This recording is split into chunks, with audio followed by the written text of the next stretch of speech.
सालों पहले एक जंगल में गधा, लोमड़ी और शेर के बीच अच्छी दोस्ती हो गई। तीनों ने एक दिन बैठकर साथ में शिकार करने के बारे में सोचा। कुछ देर बाद सबने मिलकर तय किया कि शिकार करने के बाद उस पर तीनों का बराबर हक होगा। ये फैसला लेने के बाद तीनों दोस्त शिकार के लिए जानवर की तलाश में जंगल की ओर निकल पड़े। कुछ ही दूरी पर उन तीनों को जंगल में हिरण दिखा। एकदम तीनों ने हिरण पर झपट्टा मारने की कोशिश की। उसे देखते ही वो तेजी से दौड़ने लगा।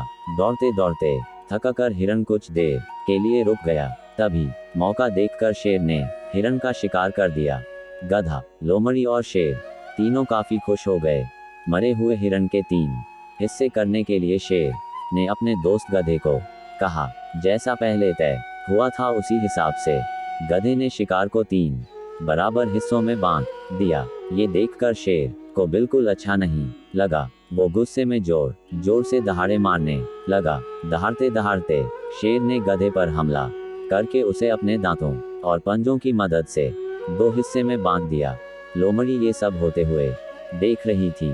तभी शेर ने एकदम से लोमड़ी को कहा, चलो दोस्त, अब तुम इस शिकार का अपना हिस्सा ले लो। लोमड़ी चालाक और समझदार दोनों ही थी। उसने बड़ी ही अक्लमंदी के साथ हिरण के शिकार का 3/4 हिस्सा शेर को दे दिया और खुद के लिए 1/4 हिस्सा ही बचाया। इस तरह हुए शिकार के हिस्से से शेर काफी खुश हो गया। उसने हंसते हुए लोमड़ी से कहा, अरे वाह, तुमने एकदम मेरे मन का काम किया है।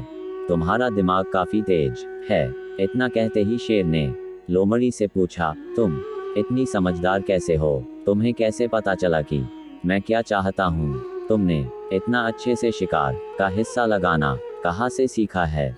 शेर के सवालों का जवाब देते हुए लोमड़ी बोली, आप जंगल के राजा हैं और आपको कैसे हिस्सा लगाना है ये समझना मुश्किल नहीं है। साथ ही मैंने उस गधे की हालत भी देख ली थी। उसके साथ जो कुछ भी हुआ उससे सीख लेते हुए मैंने ऐसी समझदारी दिखाई है। जवाब सुनकर शेर काफी खुश हुआ। उसने कहा कि तुम सच में बुद्धिमान हो। कहानी से सीख हम सभी को अपनी ही नहीं बल्कि दूसरों की गलतियों से भी नई बातों को सीखना चाहिए। इससे हम वही गलती करने से और उसके नकारात्मक परिणामों से बच सकते हैं।